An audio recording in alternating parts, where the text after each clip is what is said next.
Welcome, everybody, to the Eden Army Podcast. I'm your host tonight, Pete Robertucci. We do this little podcast every Thursday night, 8 p.m. Eastern Time, from the Northwoods now of Wisconsin, where it is colder than heck today. It's raining. It's nasty. I'm under the weather. I got bitch belly going on. So I don't know if I'm going to make it through this whole podcast or not, but I'm going to give it my best shot. Kick.com. I'm looking over there in chat right now. Kick.com is blowing up. Patrick Sevens at YouTube. The Kick is not coming over to our side of Restream again today. So I'll do my best to monitor as I see fit as far as that stuff. So we'll try to answer a little bit of our questions that we have. Guys, don't forget to like, share, and subscribe, especially up here at Kick.com. That really helps out the algorithm and keeps us going, right? But speaking of subscribing, I want to thank Mama Teresa for your resubscription, Guy, Bullshite, K-Love, and also something I neglected last week. Let's see, what Patrick Seven says, you're not showing up on Kick for me. Yeah, no, we're running over there, brother. Give it a shot. Log off, log on. We are live. Something I did not mention last week because I missed it because I was in my ranting mode was FIB Preparedness gifted 10 subs last week, so we certainly want to give him some love for that, right? So this week there's a lot of news, but like I said, I'm under the weather a little bit, so I don't know how much of it I'm going to get to, honestly. But Gavin Newsom screwed up, and he said the quiet part out loud in an interview about why he's so worried about ICE, why he's so worried about illegals being deported. Guys, Kick is working. I don't know what to tell you. Let me see. I'm looking at it right now on my screen. It is happening. It's streaming. It's good to go. So disconnect, reconnect. Patrick Seven looks like he made it in. Voiced over by Matthew is in. Matthew, start clearing your schedule, my friend. We got some stuff going on. Also, should say that happy birthday this week, was it? To Battle Gnome. Happy 750. I mean, I don't know how long you gnomes live for, but you got to be like 700 years old by now. I don't know. Also, on the news, Trump decided he was going to feed the sharks off the coast of Venezuela. The UK has a little bit of a freedom of speech problem, apparently. And Coldplay, not only are they breaking up marriages, they truly show how anti-Semitic they are. But I want to give you guys a quick update on what's going on in the Eden Army world. Birchwood Burning 2, it's there. It's like it's almost ready. It's so close. There's only 2 words I got to put. And you know what those 2 words are? The end. But it will be going to the editor probably, unless something goes sideways, by midweek. So Matthew, that's why I want to make sure you get your schedule cleared. Last night, though, I was tricked last night.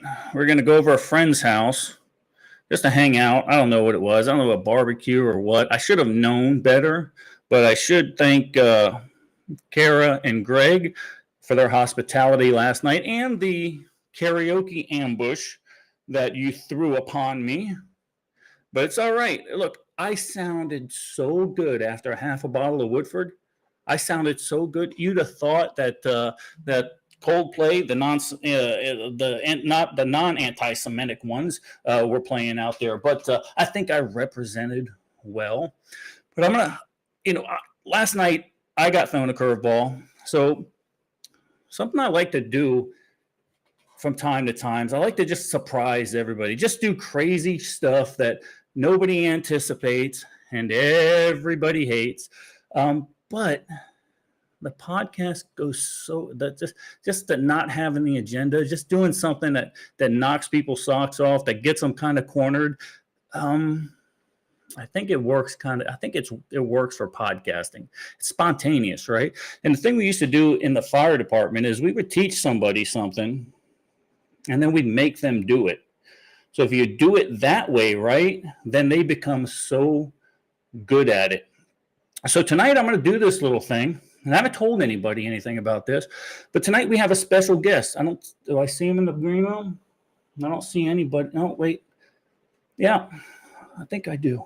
So tonight we have actually a special guest tonight. And I'm going to step aside and I'm going to let one of my co-hosts go ahead and interview this man today. You guys probably know him. You see him sometimes, from time to time again. But we're going to bring him on in today, and we're going to let Paulie Ham have a little chat with him and do a little interview time with him. And I'm going to step aside. I'm going to let the co-host handle this for about 15, 20 minutes. And you guys tell me what you think. I did my job. Guys, with that said, Paulie Ham, it's all yours, and welcome guest tonight, newly found author, Mr. Russ Sawyer. Well, nothing like throwing you under the bus, huh, Paulie? It's okay. I knew about this. It's all good. All right, so we are going to talk about the Hanging Creek Chronicles. All right. So I have to know first and foremost, like, what inspired you to start writing this book? Well, I went through some severe medical issues back in 2010, started in 2008, and then in 2010 I started dialysis. Had a lot of free time on my hands, being able to just search the internet, read books. Started reading a lot of books. Started following Angry American over on the Survivalist board, where he wrote the first one, or his actual first two, actually. And, I'm sitting there. It's like, well, shit, if he can do it, why not? And he's a whole lot better at it than I am. So I just started doing it, started writing it. And it wasn't until 2024, we were down there at Pete's place in Florida. And he's like, dude, get off your ass, finish your book. So he and I kind of made a pact, and he kept me to task. And I was able to finally get it done. Okay. So what made you choose martial law as the central element of the plot? Well, I wanted to do something a little bit different. Now, notwithstanding, all of the authors that I read and follow, Angry American, Frank, Glenn Horton, Pete, of course. A lot of folks write about EMP because they follow it off of William Forstner's 1 Second. But I wanted to do something a little different, something that might be a little more prevalent in today's society, because of the way the differences in the political climate is. And I think the book, what I think it does is, it doesn't matter which side of the political spectrum you're on, martial law is going to still affect you. Mm-hmm. So that's kind of the reason I went with that one. So if everything I gathered, talking to Pete about you, you're a country boy, huh? Yeah, just a wee bit. How do you feel? How do you feel that country upbringing influenced your writing style and the setting of your book? Well, the setting of the book is actually set on the property I currently own. It's been in my family for well over 100 years. I grew up working on the farm. I grew up helping my grandfather with his garden and watching my grandmother can. And, they lived through the Depression, and my parents were born just prior to, or just during and prior to World War II. So they had that ethic. So, and it just kind of rubbed off. It's kind of, you go and write what you know at that point and then let it stream from there. Yeah, pretty much. I think anytime I've written fictional works, I kind of go with what resources I have if I plan on making a film. So I like to mold around, like, this is what I have, this is what I know, and this is how we're going to grow this story. Exactly. So I feel like you're kind of gone on that same route. Now I know we talked before about you being a veteran. Unfortunately, it's the Air Force, not the Navy, but it's okay. How do you? I'll speak slower for you. I'm not a Marine. You don't have to speak that slow. How do you feel like your career in the Air Force shaped the themes in the story? Well, in the themes of the story, and in the career field that I was in, we spoke a lot of Army.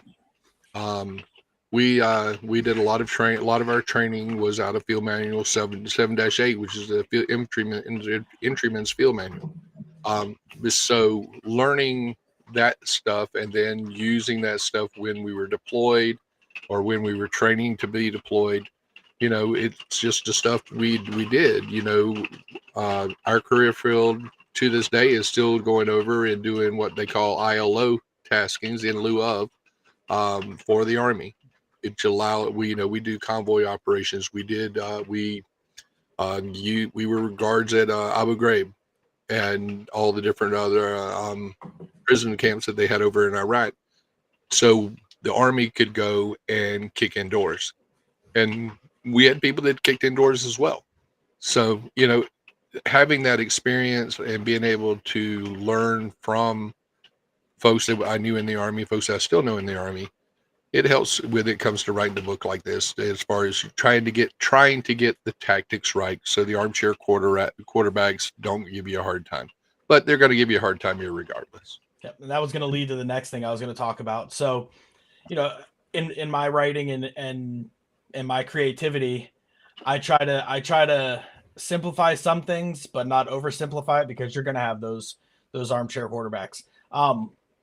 So with that being said, I'm sure you face some challenges while writing your book. How do you what challenges did you face balancing your military background with the narrative of the story you're trying to tell? Well, I mean, I will readily admit, and I've done this on camera before, while I deployed to a combat zone, I never was in actual combat. Not going to say I was. Nowhere in the book does it say I was. Even though you have that creative license as a fiction author, that's just not me. Mm-hmm. So, I tried to keep it as true to my background as I could, even though the names have been changed to protect the innocent. But yeah, I mean, you just is what you do. So, you said that when you were down in, you were down there with Pete, you guys kind of made a pact to get things done. Between him and your friends, him and Chris, how did they influence the completion of that project? Like, aside from the accountability piece, because I experienced that, I have a friend of mine that'll call me and be like, what did you get done? Did you finish any chapters? Did you, when it's music, did you finish any new songs? It's just the accountability piece. Aside from that, how did they influence the completion?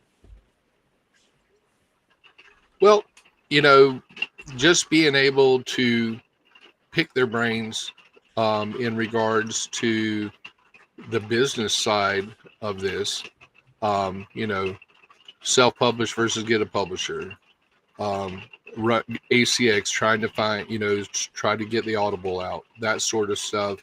And then Pete told me I needed to have at least 3 books. So, of course, and if you want to have 3 books in a series, you got to have a cliffhanger. And I have heard that a couple of people are not happy with me about it, but that's okay. That's okay. Well, if they don't like a cliffhanger, they can go write their own book and have some finality at the end. Yeah. Oh yeah. Well, and the folks that are saying they don't like it, they they love the story, but they always hate cliffhangers. It doesn't matter who it is. If it's a cliffhanger, they'll be like, "Damn it, Boyd," or fucking Franklin, or anything like that. They're always like, "I can't believe you did this to me," because you get so engrossed in the story, and then there's like, "Wait, what?" And now you got now you hear more book. When's the next one? What's next? Hey, I want to be, I want to proofread for you. So I don't know if I discussed this with you before. I do screenwriting, and when I screenwrite, I go through this whole process of like, okay, I want this character to be this way, and I want this character to be this way. And when I write, I have to switch my mindset into that mindset of that character. So now I can't answer the way Paul would answer. I can't answer the way Russ would answer. It would have to be, okay, I'm going to answer the way Bill would answer. How do your personal experiences with diversity impact the characters in your book?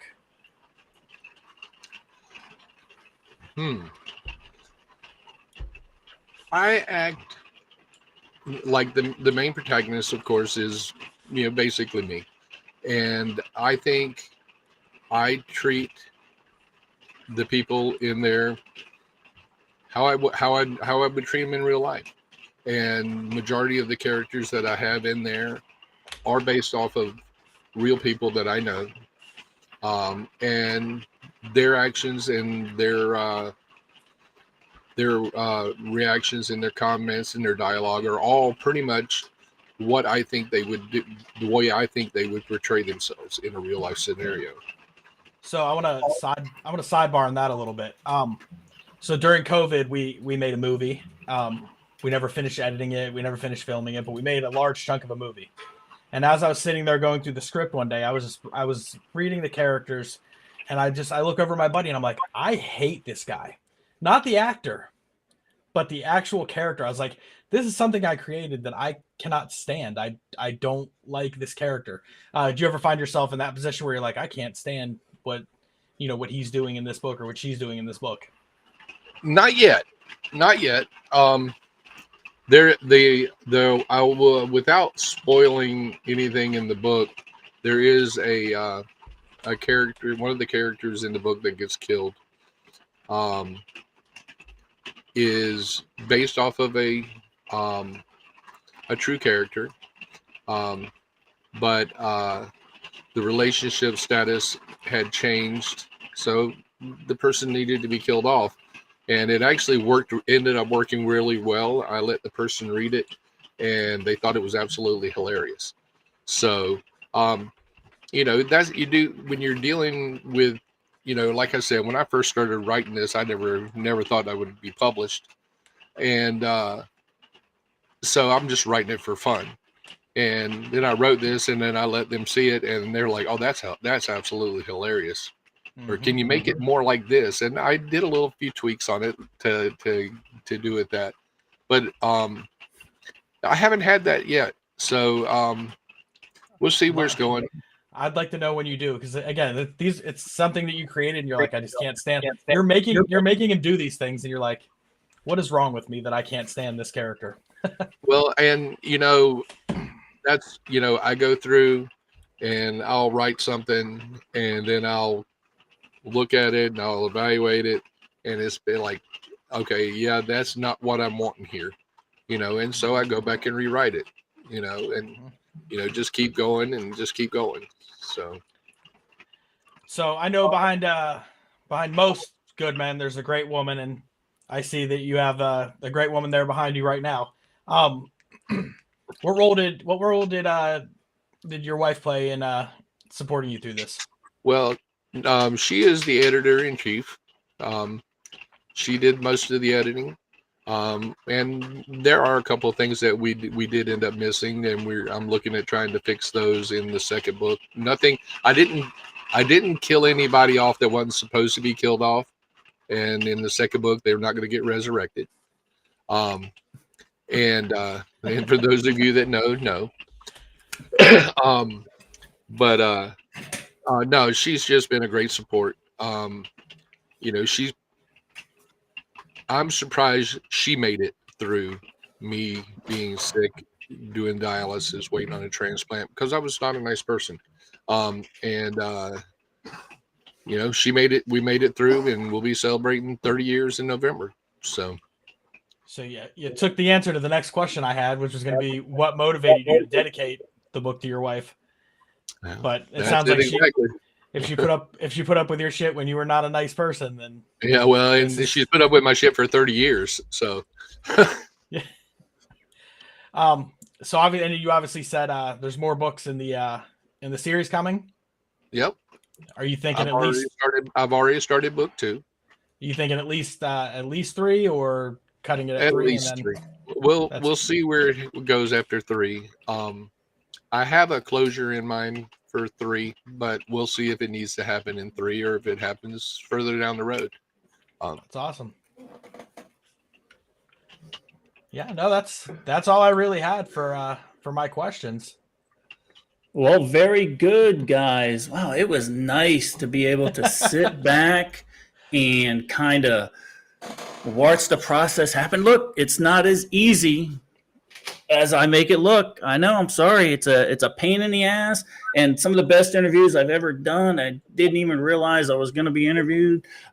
So good job, boys and girls. You did a great job. Paulie Tam, I knew I threw that on you at the last moment. And of course, Russ didn't know anything about it. Of course, Russ had a busy week over at Mountain Readiness. He did did his little interview there.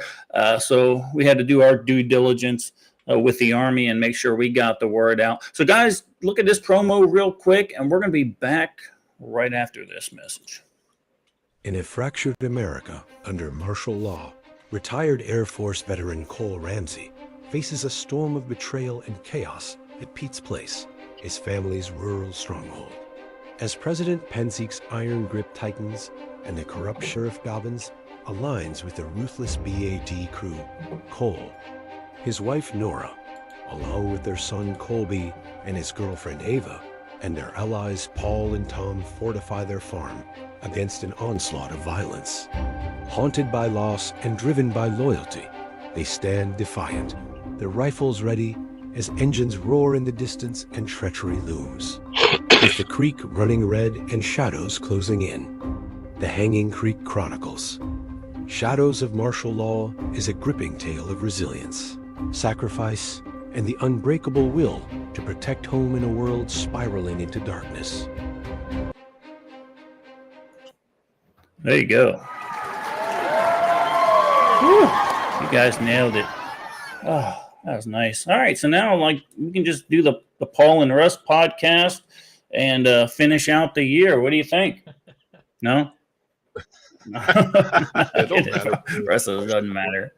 Hey, guys, Kick Chat is lagging about 30 minutes behind. It is starting to populate over here, but it is way behind. So if we've missed, and we've probably missed a ton of comments already. No, I've been monitoring it. A lot of buffoonery going on over there. Everyone says I'm just taking a break. They call it the Irate Italian podcast instead of the Angry American, I guess. There's a lot going on. Matthew said that he went ahead and ordered your book. But I forgot. I mentioned a little bit, guys, about my antics and shenanigans last night, and I see now that my favorite person in the world has entered chat, Tiny Tooch. And I got to tell a little story during our karaoke event last night. Well, I'm not even going to say a karaoke. And Javi, you're going to appreciate this because this kind of goes down the theme of getting tossed down your hill up in Tennessee. But we came out of karaoke probably 12:30-ish, and it's dark as a dungeon on my buddy's 1,000 acres up there. And, we might have been, look, here we go. Look, we're doing karaoke. If you get me singing, I have done something. Like, you have done something to me. Either you sent me a date rape drug, or you slammed a whole bunch of Woodford down my gullet. But we were all singing and having a good time. So I purposely parked on the side of my friend's driveway because I don't know how many people are going to come. And by the time we get out at 12:30, it's dark. It's a little drizzly. I go to the driver's side, and next thing I hear is a yelp, a little scream, and I could only equate to an armadillo running through the forest in the middle of the night. If you know that sound, if you know what that sounds like, and then I hear, "Mom, why'd you push me?" And baby girl's down the hill about 10 feet, laughing, and so all that. That was kind of our antics. Yeah, it was only a half a bottle. Chrissy was look, I guess we represented well because everybody was. So what song did you sing? There was a lot, gentlemen. There was a lot of songs. As a matter of fact, Melissa, and now I had to do Jesse's Girl, right, for Melissa, because that's her favorite song. And, of course, my favorite song, A Country Boy Can Survive. We definitely did that. I think there might have been some dad rock in there at some point. Creed, maybe. I don't know. Guys, come out here. Remind me what I tried to sing last night. I warned them. I said, if you think I'm a bad writer, just wait till you hear me sing. It's going to be 10 times worse. And they somehow I got in Mike. So I'm fairly certain Melissa has video footage. I want this footage. And So yeah. we need. Yeah, this probably footage. not going to happen. Now, I do know that there were some cameras that came out, even though they promised that they would not be video. Tony and Bart were there, our friends from the Red Rock, right? Oh, So, and actually, Bart got in. Bart's got a pretty darn good voice. You'd be surprised. Greg, of course, he is the karaoke god, so he knew all the songs. So it was a good time. Tony even got behind the mic for a little bit. So it was fun stuff. Baby girl got behind the mic. Melissa, not so much. She has the power of persuasion, apparently, but not so much when it comes to action. So she didn't say too much up there in the mic. But it was well. Ed over there in chat, he was late getting here, so he missed the monologue. Yeah. So guess what, Ed? Go back and rewatch it, and we already. Yeah, I'll be sending that off to edit probably within the next 2 or 3 days. Of course, I haven't called the editor yet and figured out what her schedule is going to be, but it's going to be a push project. I want to be able to have hard copies by Fallout. So whatever we have to do to make that happen, we're certainly going to make happen. So good stuff, guys. It's been a pretty interesting week in the news. Let's start off by, first of all, saying before anybody goes crazy again, right? Before look, Trump labeled certain narcotics organizations, certain gangs as terrorists. So before anybody says he needed congressional approval to send a missile to feed the sharks off of Venezuela, let me just say this. You're dumb. You're stupid. Okay? We're not going to go down this path again. So I'm going to show you some fabulous footage of Trump doing what Trump does. Protects Americans. A deadly strike in the southern Caribbean after U.S. warships were sent there to combat Latin American drug cartels. President Trump announcing tonight a hit against a drug vessel that departed from Venezuela, targeting the gang Tren de Agua, killing 11 people. Here's Cristina Vasquez.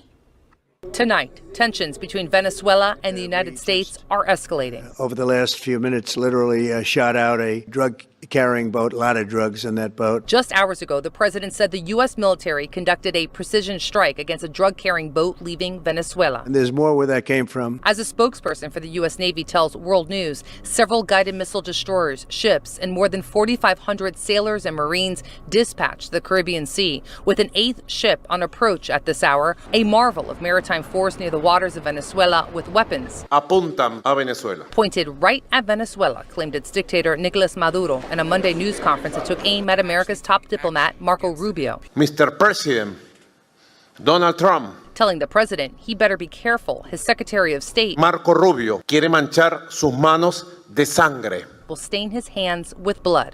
Following an event this morning in Coral Gables. Secretary Rubio, any thoughts on Maduro's recent comments? Rubio dodging an invitation from World News to respond, days after meeting with U.S. Southern Command leaders to discuss security in Latin America and the Caribbean. We have a lot of drugs pouring into our country, coming out very heavily from Venezuela. A lot of things are coming out of Venezuela. The White House has positioned this deployment as part of the president's crackdown on drug cartels, describing Maduro as the head of a narco-terror criminal organization. He has shed the blood of his people to stay in power. Statements by Maduro are just a sign of the fear he has that justice will have its day. Dr. Orlando Gutierrez Boronat, a leader in South Florida's Cuban exile community who advocates for freedom across the Western Hemisphere, said in his view, restoring democracy in Venezuela could stem the flow of millions seeking refuge here in the United States. And this pressure and this support being placed on that regime is a godsend for the Venezuelan people. Meantime, Nicolas Maduro has vowed to fight back against what he perceives as the start of a U.S. attempt at regime change. Louis? Cristina Vasquez reporting in Doral tonight. There you go, guys. What say you? Did he need congressional approval? Did he not? What do you think? Nope. Okay, so let's take it from a broader scope. So now he's directly attacked these cartels, and this was not a stereotypish attack, right? This wasn't covert. This was out in the public, out for everybody to see. That's going to do one of two things. I suspect it's going to thwart any more of this type of smuggling. But what are your thoughts that this might escalate into something broader where they actually are using their foot soldiers to do stuff across the border? Any thoughts on that, guys? I mean, Go ahead, Paul. Honestly, are we talking about the cartels or are we talking about the Venezuelan government? Because I have kind of a lot to say on all of it. No, I'm talking about the cartels, and I am definitely not. And don't get me wrong, not that the Venezuelan government wouldn't sponsor something, but they wouldn't want their fingerprints on anything that hurt the American citizens. So I'm specifically talking about the cartel. So, I mean, they probably will. They probably will, launch the little foot soldiers, and it's just a casualty of what happens when we have to fight a war on drugs. It's not going to be the first time it happened. I don't think the cartels realize who they're up against right now. We have one of the most militant presidents in a positive manner that we've had in a long time. So I agree. And I agree with Paulie on that one. For those of us that are old enough, we remember during the 80s, we did a lot of interdiction actions down in South and Latin America in regards to drug cartels, against the Medellin cartel and the Cali cartel and all of them. They just weren't publicized as much. In today's age of all the information is at your fingertips, the information gets out there faster. And like Paulie says, we have a president that just does not give a rat's ass right now. He is living up to his campaign promises.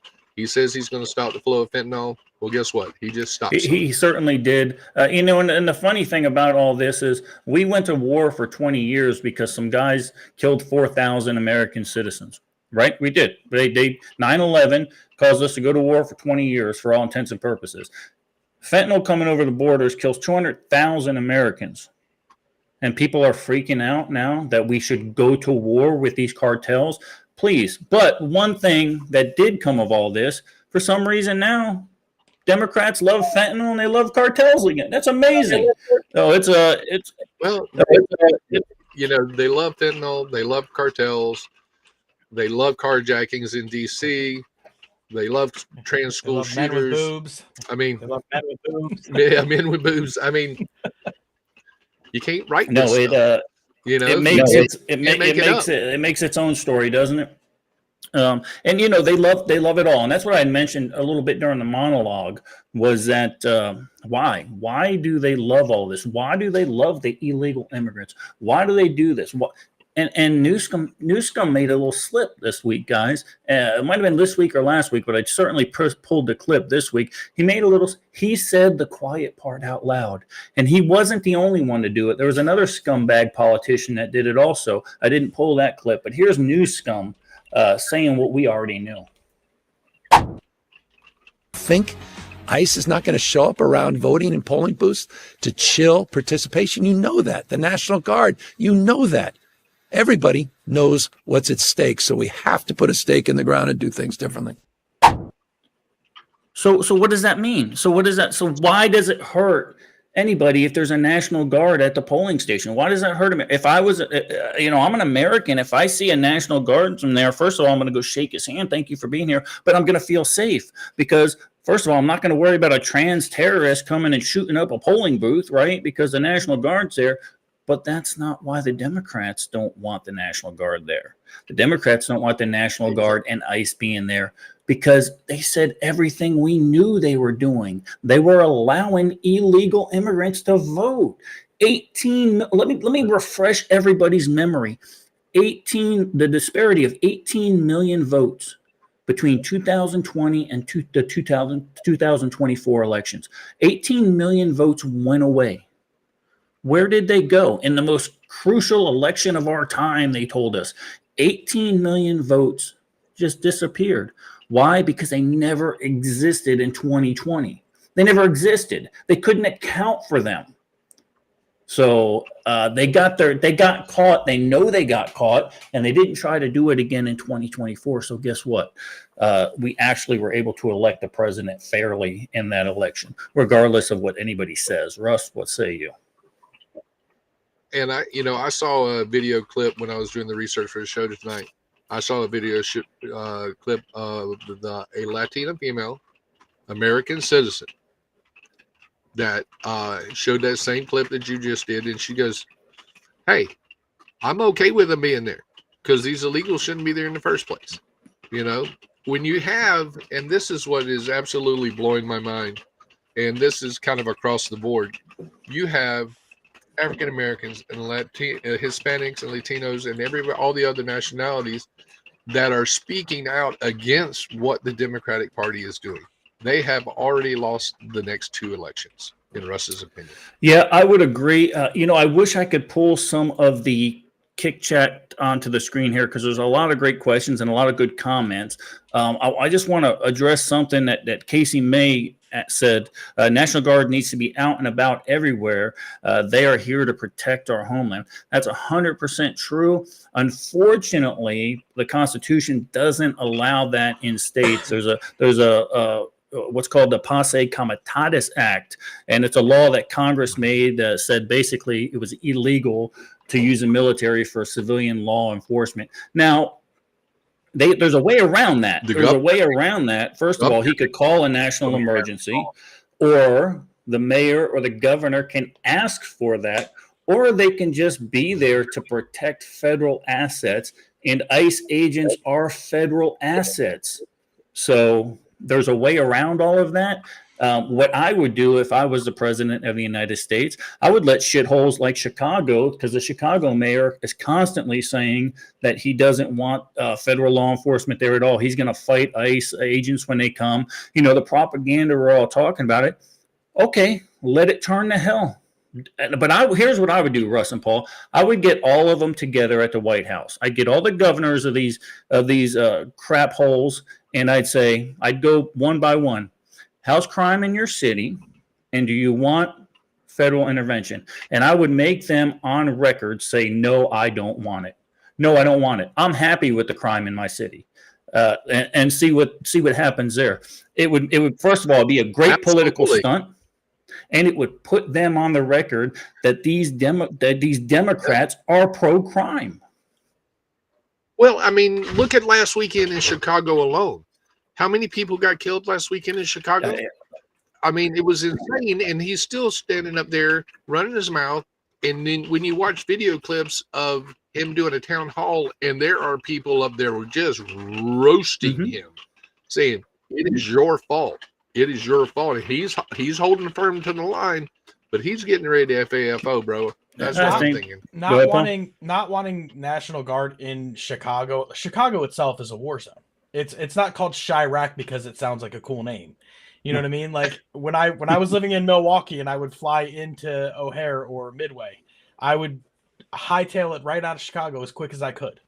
It's not a safe place. Like not wanting the National Guard to come in and do something, even if it's walking around armed, just let them do something. Let them patrol.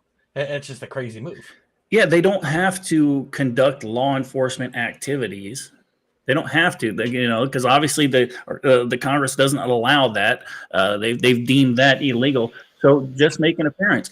They did it in New York for the subway system while people were pushing people onto the track. It was, but then they say no, our crime isn't so bad. I honestly don't get it, guys. I mean, I understand, but I don't know how the rest of the populace in this country, that 49% that voted for this egghead, I don't understand it. But Newsom is trying to use Trump's playbook. He's trying to say, now I'm tough on crime. No, and he is so flaming. Trump and the MAGA people are trolling him so hard. I watched him on the news the other day. They're sending him Trump 2028 and he is losing his everlasting mind. So he wants to run, right? He wants to act like Trump. He wants to act like he's for law enforcement. But look, the internet never lies. It never goes away. You said what you said. Now own it. Yeah, Newsom is for Newsom, because I'm sorry, how much money was sent to California, the Palisades fire, and there has been $0 paid out, zero. Yeah, and people are calling him on the carpet on it now. Yeah, and it's even before that. The federal funds for wildfire mitigation that was sent there before even that fire, before the Palisades fire, all of those funds just disappeared. They never did prescribed burns. They never did anything. And guess what? And now now they're doing exactly what we thought they would do, what the conspiracy people thought they were going to do. They're not allowing people to rebuild their properties because they want to put high-rise buildings there in Section 8 housings. And to even more so, they're talking about, their whole clean, they want to do the clean energy and the CO2, reducing the CO2 emissions and everything else. They have already quadrupled their CO2 emissions since the Palisades fire because of their problems. Yeah, well, I had bitch belly today, so I guarantee the greenhouse gases that came out of the writing shack today pretty much put us over the limit. There's no ozone layer left. I think I pretty much took care of that. So I'm just saying, but who knows? Oh, speaking of psycho climate people, this wasn't on the agenda because I didn't have an agenda. But did you see that little Mrs. Potato Head girl? Greta, whatever the hell her name was, thought she was going to go back to Israel again via boat. Yeah, didn't work too well again. Nope. No. Yeah, I don't know. She looks like a bobblehead Mr. Potato Head with a weird haircut. I don't know. I wish I was able to pull a picture up of her right now, but she looks like hammered dog shit. But speaking of people who are suffering from anti-Semitic rhetoric and just basically being psychopaths. Did you read about this cat Coldplay guy? I did, and let's run the clip on that one, and then we'll talk about it. Okay, I'm on it. We'll discuss that one. What? Tal? Okay, Avia and Tal. Okay, come on, let's go. Okay. Okay, Abby, you go here. How do you go there? Abby, you go here. No. Other way. Yeah. Because we need the sign here. All right. Okay, first of all, I'd like you to wave to your new fan base. Look, behind you, see?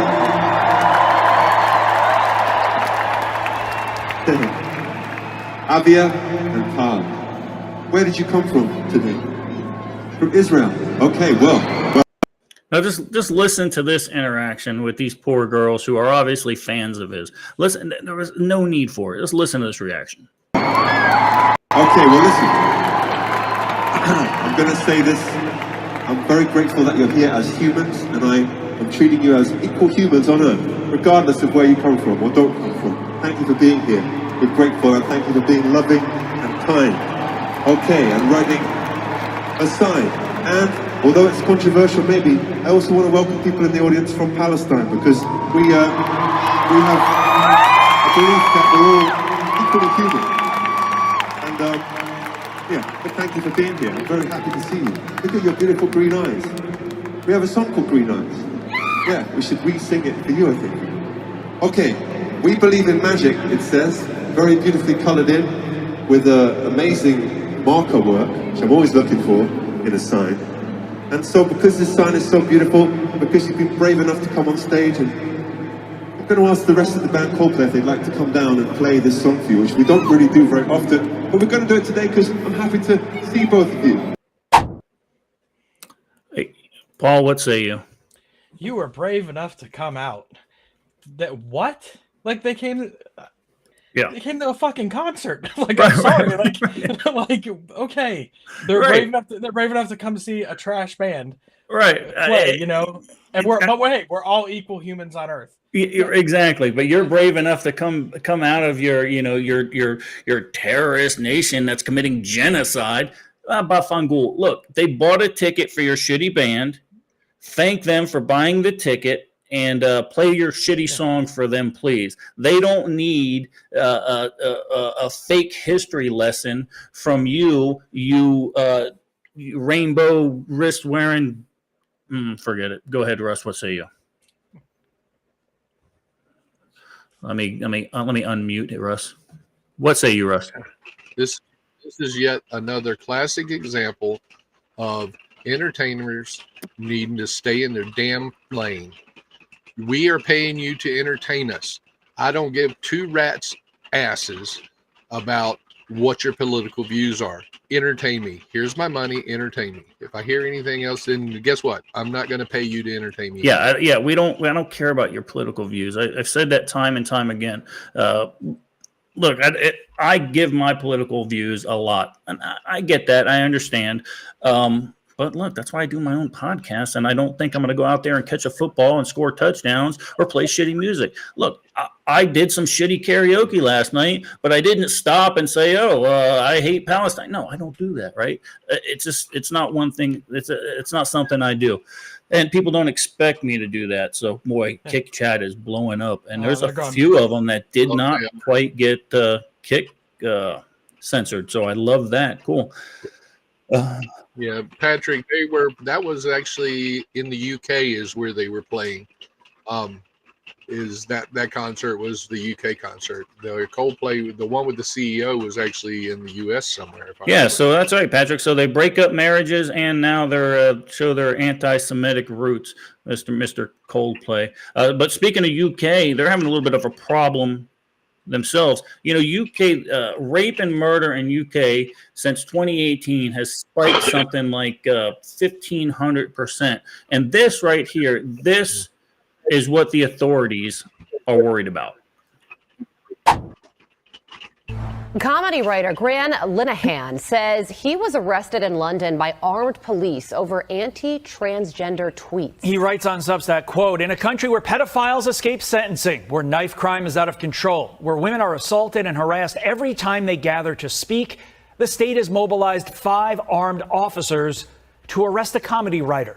Former Mumford & Sons member Winston Marshall joins us now. Winston, what happened to freedom of speech in England?